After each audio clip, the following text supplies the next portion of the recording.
ഉച്ച സമയമാണ്. ഊണ് കഴിക്കേണ്ട സമയത്ത് വന്ന് നിങ്ങളോട് സംസാരിക്കാൻ വന്ന അമ്മമാരുടെ ശാപം നമുക്ക് കേൾക്കാൻ പറ്റില്ല, വേറെ ആരുടെ കേട്ടാലും. അതുകൊണ്ട് ഞാൻ അധികം സംസാരിക്കുന്നില്ല. ഈ പേര് തന്നെ എത്ര അന്വർത്ഥമാണ്. അമ്മ മനസ്സ്, അമ്മമാരുടെ മനസ്സ്. ഞാൻ ആലോചിക്കാറുണ്ട്, അമ്മമാരുടെ മനസ്സ് എപ്പോഴും എവിടെയാണ്? മക്കളുടെ നന്മയ്ക്ക് വേണ്ടിയിട്ട്. ചിലപ്പോൾ അതിനുവേണ്ടി മനസ്സുരുകി ജീവിക്കുന്ന അമ്മമാരെ എത്ര നമ്മൾ കണ്ടിട്ടുണ്ട്. സ്നേഹമാണ് അമ്മയുടെ, സ്നേഹമാണ് അമ്മയുടെ മുഖമുദ്ര എന്ന്, ആ പേരിന്റെ തന്നെ മുഖമുദ്ര. അമ്മയുടെ പേരിന്റെ പര്യായം വറ്റാത്ത സ്നേഹം എന്ന് തന്നെയാണ്. അതൊരിക്കലും വരണ്ടു പോകാറില്ല. ഇപ്പം നമുക്കിവിടെ, ഞാനിപ്പോൾ നേരത്തെ പറഞ്ഞ ശരിയാണ് മഹേഷ്, വേറെ എവിടെ എത്ര സംഘർഷങ്ങളിലും പ്രയാസങ്ങളിലും ഒക്കെ നിൽക്കുമ്പോൾ നിങ്ങളുടെ മുന്നിലേക്ക് വന്നാൽ ഒന്നൊന്ന് അമ്മമാരുടെ ഒരു ആശ്ലേഷം കിട്ടിയാൽ ഒരു പുതിയ ഊർജം, പുതിയ എനർജിയാണ്.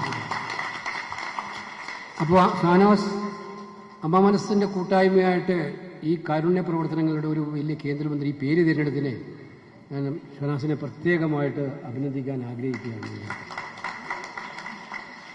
നമ്മൾ ജീവകാരുണ്യ പ്രവർത്തനങ്ങൾ നടത്തുന്നത് പേരുണ്ടാക്കാനല്ല, പേര് കേൾപ്പിക്കാനുമല്ല.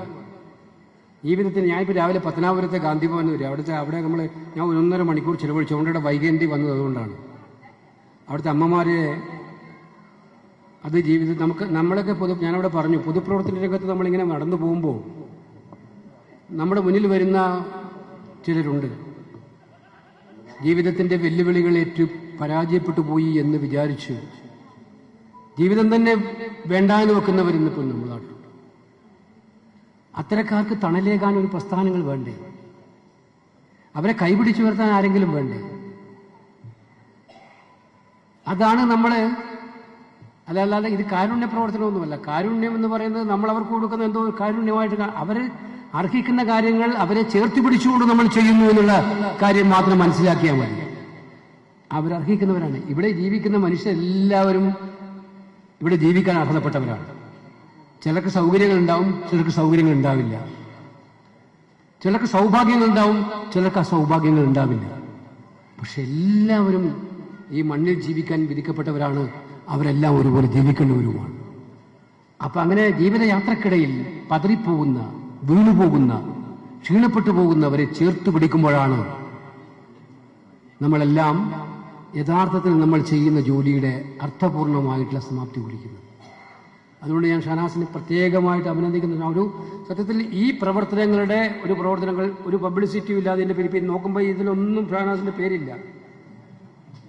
പേര് ആഗ്രഹിക്കാതെ ഇതിന്റെ പിന്നിൽ നിന്ന്, എന്നാൽ ഇതിന്റെ എല്ലാമായി പ്രവർത്തിക്കുന്ന എന്റെ കൊച്ചു സഹോദരനെ ഞാൻ അങ്ങേയറ്റം അഭിനന്ദിക്കാൻ ആഗ്രഹിക്കുന്നു. മദർ തെരേസ ഒരിക്കൽ പറഞ്ഞിട്ടുണ്ട്, എല്ലാവർക്കും വലിയ കാര്യങ്ങൾ ചെയ്യാൻ പറ്റിയെന്ന് വരില്ല, പക്ഷെ ചെറിയ കാര്യങ്ങൾ ചെയ്യാനാണെങ്കിലും പോലും ഉള്ള വലിയ മനസ്സുണ്ടെങ്കിൽ അതാണ് ഏറ്റവും പുണ്യം എന്ന് പറഞ്ഞത് മദർ തെരേസയാണ്. അപ്പൊ ഇത് ചെറിയ കാര്യങ്ങളായിരിക്കാം, കൊച്ചു കൊച്ചു കാര്യങ്ങളായിരിക്കാം അവർ ചെയ്യുന്നത്. കോവിഡ് കാലത്തെ രോഗികളെ സഹായിക്കല്, വിവാഹപ്രായമെത്തിയവർക്കും വിവാഹം കഴിക്കാൻ പറ്റാത്ത സാമ്പത്തിക ചുറ്റുപാടുകൾ അങ്ങനെ ആയിപ്പോയവരെ വിവാഹം ചെയ്തു കൊടുക്കാനുള്ള സൽക്കർമ്മം ചെയ്യുക, ആശുപത്രിയിൽ പോയി കഴിഞ്ഞിട്ടും അവസാനം തിരിച്ചു പോകേണ്ടി വരുന്ന അശരണരായിട്ടുള്ള രോഗികളെ ശുശ്രൂഷിക്കുക, തീർത്തും സൗകര്യമില്ലാത്തവർക്ക് മറ്റു സഹായങ്ങൾ ചെയ്തു കൊടുക്കുക. ഇങ്ങനെ കൊച്ചു കൊച്ചു കാര്യങ്ങളായിരിക്കും. ആ കൊച്ചു കൊച്ചു കാര്യങ്ങൾക്ക് പിന്നിലുള്ള വലിയ മനസ്സാണ് അമ്മ മനസ്സ് എന്ന് പറയുന്നത്. ആ അമ്മ മനസ്സിനെ ഞാൻ പ്രത്യേകമായിട്ട് അഭിനന്ദിക്കുകയാണ്. നമുക്കറിയാം, നമ്മൾ ജീവിച്ചിരിക്കുന്നു നമുക്ക് തോന്നുന്നപ്പോഴാണ്, നമ്മുടെ ശരീരത്തിൽ വേദന വരുമ്പോഴാണ്. അതുപോലെ നമ്മൾ മറ്റുള്ളവരുടെ വേദന മനസ്സിലാക്കുമ്പോഴാണ് നമ്മൾ യഥാർത്ഥ മനുഷ്യനായിട്ട് തീരുന്നത്. യഥാർത്ഥ മനുഷ്യന്മാരാകാനുള്ള നമ്മുടെ പ്രയത്നം വിജയിച്ചാൽ നമ്മുടെ സമൂഹം, എല്ലാവരും വിജയിച്ചടത്തിയാൽ നമ്മുടെ സമൂഹം ഭേദമായി. അതുകൊണ്ട് ഈ കൂട്ടായ്മയിൽ പങ്കെടുക്കാൻ, ഈ വർഷത്തെ ഓണാഘോഷത്തിന്റെ അർത്ഥമല്ലേ ഇന്ന്, 10 അത്തം തൊട്ട് 10 ഓണമെന്നാ പറയുന്നത്. അതുകൊണ്ട് ഓണം തുടങ്ങി. ചിങ്ങത്തിലാണ് ഓണം എന്ന് വെപ്പെങ്കിലും എന്തായാലും ഓണം തുടങ്ങി. ഈ നല്ല വേളയിൽ നിങ്ങളോടൊപ്പം ചെലവഴിക്കാൻ കുറച്ച് സമയം സാധിച്ചതിൽ വലിയ സന്തോഷമുണ്ട്. എല്ലാവർക്കും നല്ല ഓണാശംസകൾ നേർന്ന് എന്റെ വാക്കുകൾ അവസാനിപ്പിക്കുന്നു. നമസ്കാരം. ജയ് ഹിന്ദ്.